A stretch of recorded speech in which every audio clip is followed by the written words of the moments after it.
Hey, today we're going to talk about how to take time for me in the marriage and not feel guilty. Something very easy to do is one person can become overwhelmed by something. And so we're going to try and teach you how to get around that, how to work around it, and teach you some fixes for that.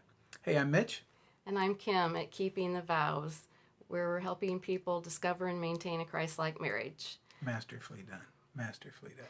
Today, we'd like to answer a question that we received. It says, when we're both trying to put each other's needs, goals, and our children first, how can we not feel guilty when it's time to take time for ourselves or make large purchases that mainly benefit one of us? Yeah, this is a good question. It's one that a lot of people struggle with. And I'd say the first thing you want to do is set your priorities. If the two of you sit down and you agree on priorities and you set those up, then it's going to start taking the guilt away as you work that plan that you set up. It's kind of like setting up a budget. When Kim and I didn't have a budget, we each did what we thought we wanted, to do or what was right, and we didn't know. Now that we have a budget, it sets the parameters and it actually flows a lot better. So we'll get started by doing that. As Christians, our first priority should be God. And if we're going to have God in our lives, we're going to have a purpose driven life, which means we're going to live out on purpose. We're going to live God's will on purpose. Our faith needs to affect our will. And we got lots of great videos on that, on how to, learn how to walk with God. But the first thing you got to do is keep in mind, am I really walking with God or am I just walking for myself? And that's a good beginning. And the second priority we have is to take care of ourselves. If we don't take care of ourselves, then we're not going to have anything to give to our spouse or our children. And that doesn't mean that we're ignoring our spouse or children, but it does mean it's okay to take time for yourself and not feel guilty. There's a saying, Mitch says, Must be good. that when a woodsman goes to the woods, first he sharpens his axe, and that's not time wasted. And that is profound. Yeah. So by taking care of yourself, you're sharpening your axe. And, if the axe is sharp, then it's going to benefit the woodsman all day long. It's going to make his job easier and more effective. And the same thing can be said about taking care of yourself. And this is something that Jesus actually modeled for us. There were always crowds wanting him to speak or heal, but there were times when Jesus just took and got away, and that was important too. So don't feel guilty about taking care of yourself so you have within you to give to your family. Sure. So we talked about the importance of God. We talked about the importance of self. And probably the third thing I would mention is the importance of your marriage. Understand, you might need time alone. And I'm not sure, if you need time alone as a couple or time alone as a person. And both are very, very, very good. Some people have more of a need to be alone or more introvert. Kim is more, she gets energized when she's alone. I get energized when I'm with other people. So there's times that I want to get together with other people, but I can sense that she's tired and things, and I think, well, that's probably not in her best interest right now, so we won't do that. But your marriage is more important than your children. That's all there is to it. Your marriage is more important than your kids. You love your kids, they're great, but your marriage is the foundation that your kids rest upon. And so you got to take time for your marriage, and you don't need to feel guilty if you take time for you and your marriage. Do a date night. Don't ever quit doing a date night. Take care of one another. Spend time together as a couple. Very important. So your fourth priority after God, yourself, and your marriage will be your children. And we have 3 children. We're so glad we have them. We love them. We say we love them so much we would throw ourselves in front of a car to save them if that was necessary. But the fact is that we married each other, and then our children came about as a result of that marriage. And if you want your kids to have a healthy one flesh marriage, then you need to model that for them. So it's good for your kids to see you loving one another and standing together on things. And so that's important. This really means a lot to me that Kim puts me ahead of the kids. A lot of wives don't do that. But, she loves the kids. We love them dearly. We love them with all our heart. But God set it up for us to have the first relationship. And if our relationship isn't as strong as it can be, then our kids aren't going to be modeled the best relationship they could have. And the best model is a husband and wife that come together in one flesh. It's just God's plan. And it's so easy for the woman to just gravitate and throw her allegiance into her children. That's another video we did. It's called Allegiance. Personally, I think it's great. That's just my opinion, okay? But it means so much to me that Kim puts me first. And I know that she puts me first. And the kids know that we put each other first too. Hmm. So thanks for doing that, babe. Yeah. And, it's just natural for your kids to want to try to come between you. They'll go to one of you or then the other. We've all had that happen before.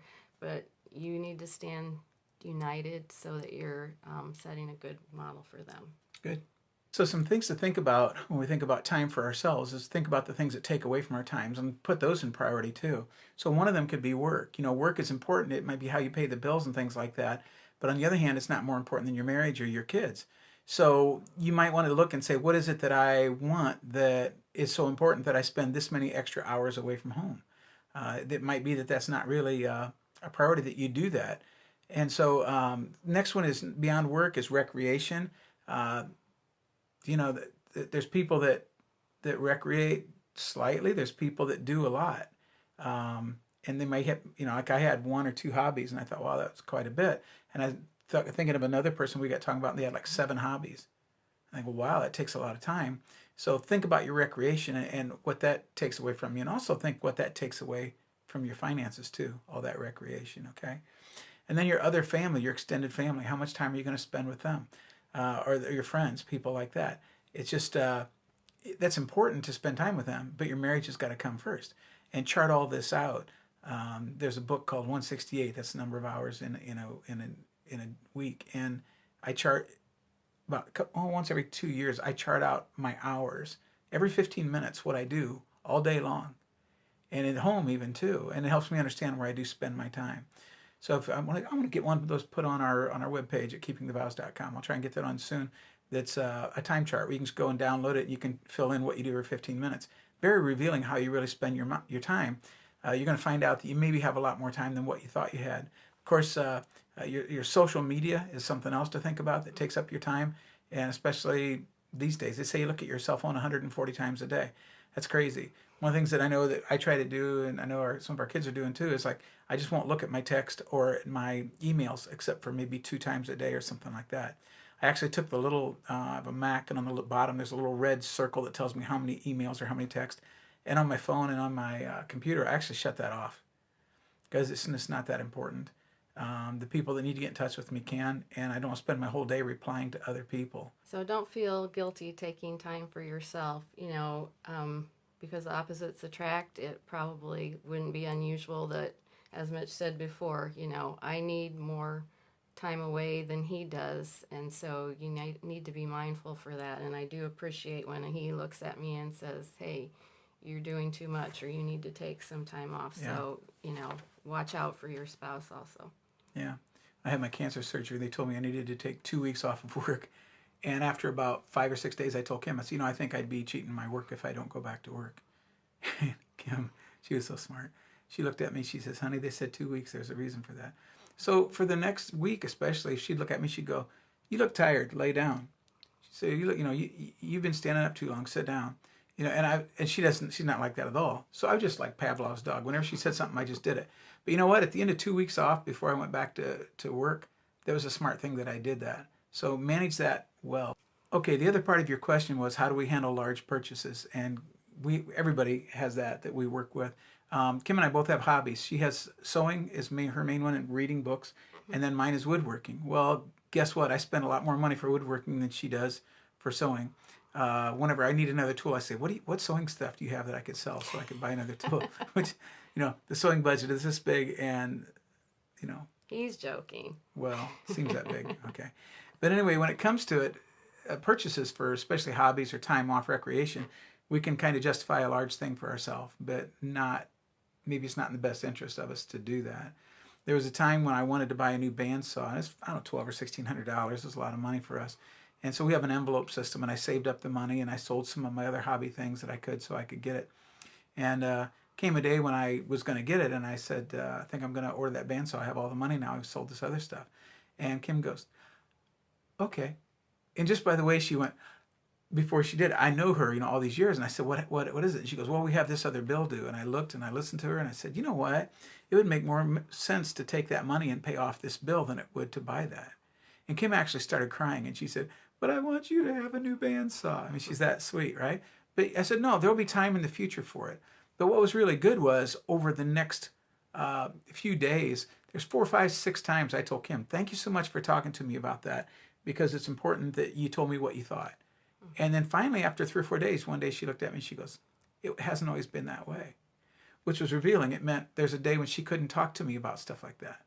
And I'm so glad that she did. And I think a comment I would have besides budgeting is, like Mitch says, his hobby costs more than mine, but he's a very generous person. So when we went to buy a sewing machine for me, he encouraged me to get a much nicer one than I would have gotten, which I do now really appreciate. And so, it's not like he's trying to get everything for himself and doesn't care about me. You both need to want the best for your spouse. Yeah. Think Dave Ramsey on this, and just think smart. We went with our daughter because she wanted to buy a machine, and Kim and her both do lots of different things in quilting. When you do quilting, you need a bigger machine with a wider throat so you can get things through and all that. I don't know what all. I don't understand it, but I almost do, okay, for a guy. But anyway, we went, and Hannah was looking at one, and it was a very expensive machine. And they had a used one in there, and owned by a little old lady, only driven to church on Sundays. I'm teasing. And but they had a used one in there. It looked like new. And they said it was half price. And there was nothing wrong with it. And they absolutely clean it, and they give you a warranty on it, and everything. And it's crazy. So our daughter bought it. So Kim was looking at buying one, and we talked about it. And of course, didn't want to spend double for one. So I asked the person at the store, I said, do you get used ones in? They said, oh yeah, we have ladies that buy a new one every year. They can afford it. They just buy a new one every year. And I said, can you put our name on a list for this same model? And they said, oh, sure we can. And it was 2 or 3 months later, we got a call from them. And Kim has exactly the same machine as Hannah, so they can trade the feet off the machine. Is that right? Feet? Mm-hmm. I did good, eh? All right. So they can trade that, and they can share parts and the feet and all the attachments and things like that. And they could also go back to this dealership with that dealership? Sewing machine dealership. They went and kicked a few tires. They can go back to this dealership, and they can actually go and take lessons for free and all kinds of things. So by using our head, a little bit, we got a great deal on something. The thing I do is when I buy my tools, I have a place where I'll look for refurbished tools. And I can buy tools that have a warranty just like new, but somebody got it that didn't work, they fixed it, and now I'm buying it. And for most of my tools, I can get by with things like that if I get the opportunity. So money, there's another consideration. The big purchases, how do you do it? It might not always be even, but you just got to work with it and agree on a budget. And then once you do, even if it's not even, then you both feel good about it. Okay. Anything else good looking? Yeah, I think you covered it. I covered it. Hey, thanks a lot for watching. Glad you did. Hope this has been helpful. I know I can learn from you. Hopefully you can learn something from us. Feel free to write, ask questions. Go to keepingthevows.com there, or reply and ask questions. That's how we learn, as we stay relevant doing things like that. Hit the like button if you liked it, and by all means subscribe. We'd appreciate it if you do that. And have a great day, okay?